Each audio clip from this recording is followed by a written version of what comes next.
Discord server. How to leave Discord server is very easy. You just have to open up your Discord, and then you just have to click on what Discord server you want to quit. For example, if I want to quit this one, I can just right click it, and then you can just leave the server without anything else.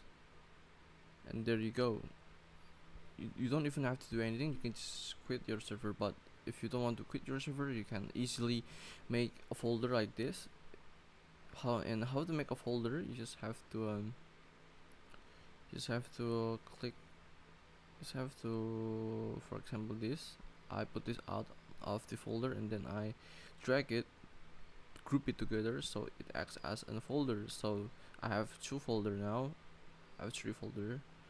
Then if you want to delete the folder, you can just drag them out like that. Then you only have 2 folder now. I'm gonna put this one to folder 2, and there you go. Instead of deleting, you can also group them in a folder to hide them, so it doesn't get too much clunky up.